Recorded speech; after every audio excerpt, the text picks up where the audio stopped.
Aquele abraço, amigos. Estamos chegando com o Boa Vida News aqui no canal Boa Vida. Obrigado a você pelo carinho, você que nos acompanha na internet www.canalboavida.com.br em nome da Gran Dourados Veículos. Olha, vá conhecer na Gran Dourados Veículos o Mobi, o Toro, os novos lançamentos da Fiat. Gran Dourados Veículos, Dourados e Ponta Porã. Em nome do Procópios Boliche. Olha, depois do dia 20, a reabertura do Procópios Boliche. O pessoal está trabalhando, Edmar, Rodrigo, toda a equipe, né, para a colocação das pistas. 8 pistas novas, hein? Aguarde, depois do dia 20, talvez dia 24, não vou marcar o dia certo ainda, mas aguarde, o Procópio está reabrindo uma grande festa para você que gosta do boliche, para você que gosta de sair com os amigos, numa confraternização legal. Em nome da Musical, olha, o CD e DVD da Maiara e Maraísa, Milionário e... quem é mesmo? Milionário e... Marciano, eu estou aqui, são tantos artistas que acaba se perdendo. Milionário e Marciano, CD e DVD, é um kit, R$39 a Musical tem, você pode utilizar o seu cartão Cultura, tá bom? Falei bonito, legal, bacana, mas nós vamos falar de coisa séria hoje no nosso Boa Vida News. O presidente do Sindicato dos Servidores do Sistema Penitenciário de Dourados, de Mato Grosso do Sul, já esteve por várias vezes aqui no nosso programa. E eu não sei, o André Santiago, obrigado pela visita mais uma vez. Obrigado eu pelo não espaço. sei o que de positivo se conquistou nesse quase um ano aí de luta e reivindicações. Saiu um governo, entrou um outro governo e a discussão continua, a reivindicação continua. Efetivamente, como é que está a situação do servidor hoje? Tá. Vale se lembrar, porque eu estive aqui em outros momentos, e vou frisar novamente para a sociedade sul-mato-grossense, principalmente a douradense, que nós temos o maior presídio do estado de Mato Grosso do Sul. Foram feitos encaminhamentos de denúncias desde o ano passado, após a morte de um companheiro nosso, em serviço, e o quadro é que o crescimento da população carcerária dos últimos 8 anos foi de 53%, e não se pensou na logística, não se pensou na segurança pública. Nós apresentamos um quadro da segurança pública precário em todas as áreas, né, sucateamento, tanto na Polícia Civil quanto na Polícia Militar, e também no sistema prisional do Mato Grosso do Sul. As reivindicações estão sendo encaminhadas, nós fizemos denúncias no Ministério Público, encaminhamos para todas as autoridades, e infelizmente quase nada foi feito por causa da alegam por causa da burocratização. E nós temos que ter uma primazia do sistema penal que tem que ser tratado de forma técnica e não política. Antes que a coisa fique pior ainda, nós já estamos no limite, o servidor está trabalhando 8 servidores para cuidar de 2.400 detentos, o que passa a ser algo que não tem como ter a primazia e a excelência de um trabalho. A sociedade nos cobra por materiais ilícitos que entram dentro das unidades penais ou coisa do tipo. Mas o governo ele tem que disponibilizar o mínimo de condições de trabalho para o trabalhador. Um servidor, ele pode se responsabilizar, o ideal, né, para que tudo ande normalmente, quantos detentos? O Conselho Nacional de Políticas Criminais e Penitenciárias, ele alega que tem que ter um servidor para cada 5 detentos. Hoje o Estado está apresentando um para cada 60 detentos. Nós temos a maior massa carcerária per capita do país e a quarta a nível nacional numerário. Essa realidade tem que ser trabalhada uma situação de tratamento penal. O índice de reincidência no nosso estado é de 73%, isso é agravante. Nós não temos pena de morte, não temos pena perpétua, ou seja, a forma que nós estamos tratando os detentos, ele vai retornar para a sociedade ainda pior. Nós temos que ter essa consciência, então o que tem que ser feito? O governo tem que compreender e ouvir o trabalhador da área, o agente penitenciário, para fazer uma política de Estado, uma política que tenha recursos próprios dentro do sistema prisional para evitar que essa bomba exploda. A situação foi bastante tensa, inclusive, você já disse, com mortes e muito mais. Ela continua?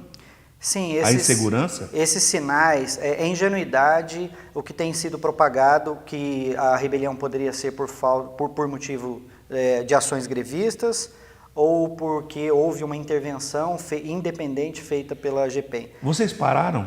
Nós, saiu uma decisão, uma liminar, né, alegando que é uma greve ilegal. Ilegal, Ela está suspensa, nós estamos entrando com recurso normalmente, mas é estranho se dizer a ilegalidade, porque nós estávamos trabalhando e estamos mantendo a segurança da sociedade sul-mato-grossense. Nós não abandonamos nossos postos, pelo contrário. A greve ela motivou o quê? Condições mínimas de trabalho. Culminou num período de negociação salarial, mas o foco principal são as condições mínimas de trabalho. As rotinas que foram estabelecidas durante o longo do tempo, em que elas afetam a segurança da unidade penal, elas estão sendo necessárias, está sendo necessária uma revisão disso. E o servidor está cobrando isso, tanto do sindicato quanto do governo, e o sindicato, pela primazia e função de ofício, tem que ser encaminhado isso. Quais armas, desculpa André, você pode até complementar, quais armas o servidor usa no cuidado, no tratamento com os presos? Nós podemos trabalhar somente com apito e a caneta, que é para poder fazer os comunicados, fazer Não existe um trabalho de contenção dentro do presídio. Nós ficamos em 8, uma média de plantão numa máxima, que é o exemplo de Campo Grande. Analise uma coisa, se tiver que fazer um atendimento à noite, porque um detento está passando mal, ele precisa de um atendimento médico urgente, esses 8 servidores, abandonando todos os postos de um presídio, se eles se deslocarem para abrir uma cela, a cela tem um numerário muito maior do que o plantão inteiro de uma unidade penal. Então não tem segurança nenhuma? Não, não tem. Dentro dessa burocracia, o que é burocracia que o governo, já que nós temos aí um deputado estadual que abriu mão do seu mandato para assumir a Secretaria de Segurança Pública, que é o José Carlos Barbosa, que é competente, conseguiu elevar o nível de uma empresa como a Sanesul, né, colocando ela no azul e administrando muito bem. Só que a segurança pública é diferente. Né? O que muda para vocês ou o que mudou até agora?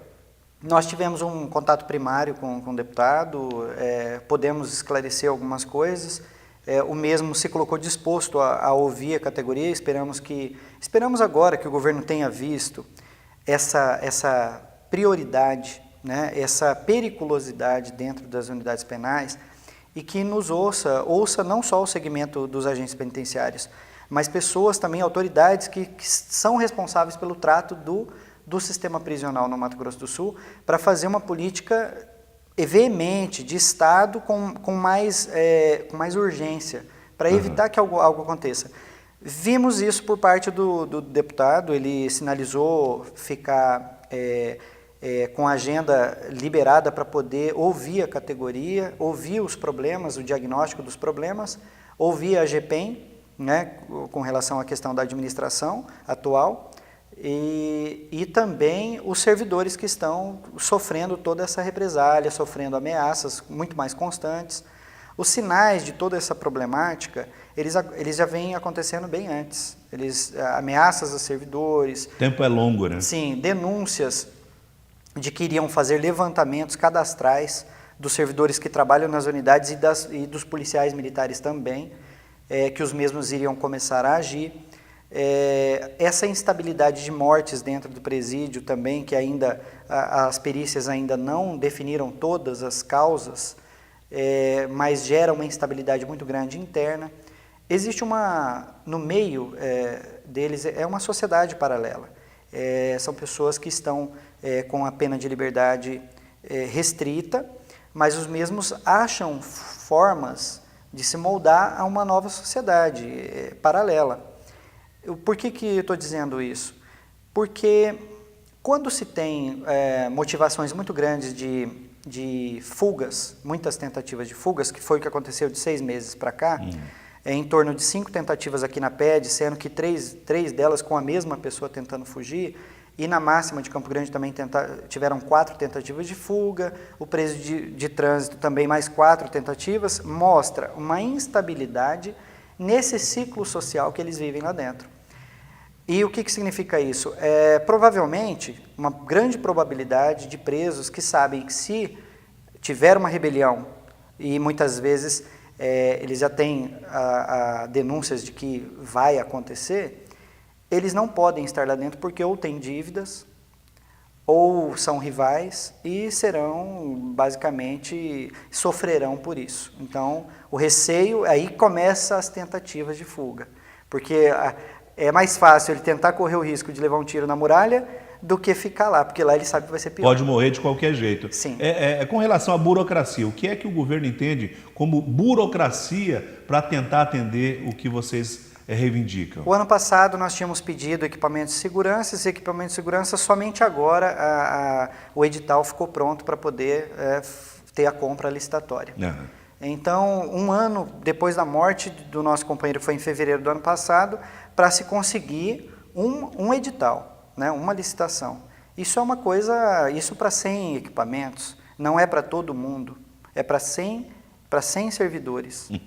Então, isso começa a descredibilizar, então a categoria começa a cobrar ainda mais do Estado, porque está vendo que algo de pior vai acontecer. E quem está no flanco, quem está lá no fronte, sendo um possível refém, é esse servidor, sem equipamento, sem ter a possibilidade de trabalhar com armamento.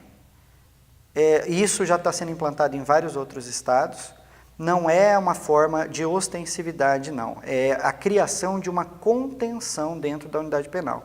Não que o trabalhador tenha que trabalhar armado lá no trato com o detento. Não, não pode. É até algo que é perigoso. É perigoso. Porque se pega ele refém, vai ter uma arma, né, contra o próprio agente.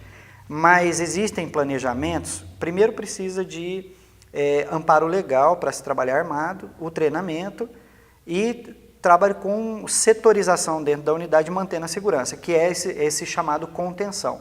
É um local estratégico em que vai captar e cooptar as saídas da unidade penal, mantendo a segurança. Ou seja, caso pegue um refém, controla-se um setor, que somente um setor passa a ser dominado por eles.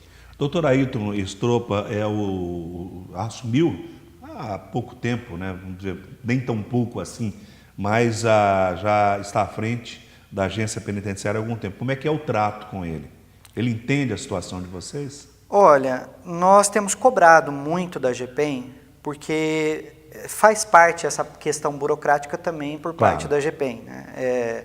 Nós temos que entender todo esse lado, mas temos sim tido reuniões, cobrando, ainda ontem mesmo tivemos uma reunião com a GPEM, sinalizou de forma positiva a necessidade de alteração de rotina das unidades penais, sinalizou positivamente com a reivindicação nossa de que os alimentos não podem mais ser feitos por detentos, os alimentos do Corpo de Segurança, e outras questões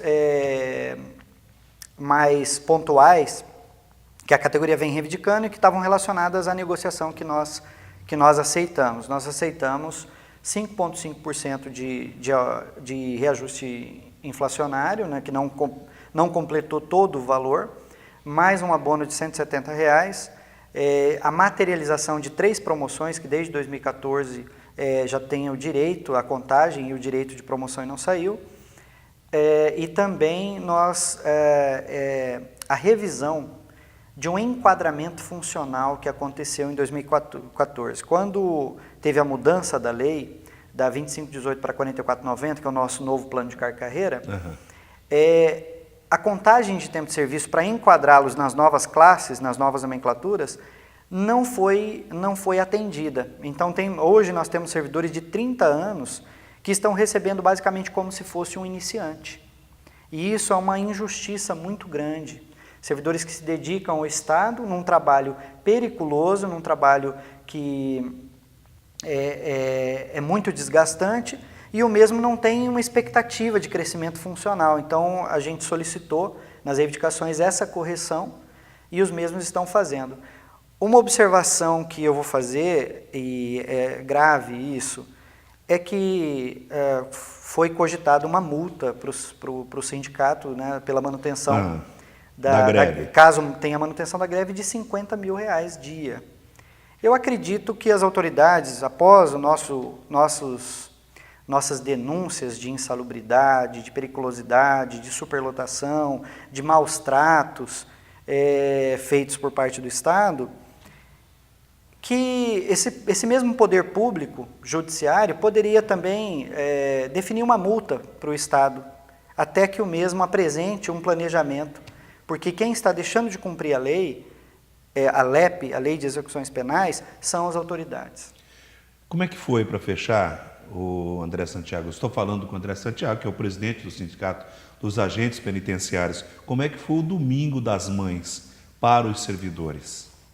Houve um reforço por parte da GPEM, a GPEM mobilizou uma situação de reforço. Nós, na sexta-feira, tínhamos recuado da greve, porque a mesma está suspensa, então teve o numerário de servidores previsto, que era previsto, mais o reforço aplicado pela GPEM.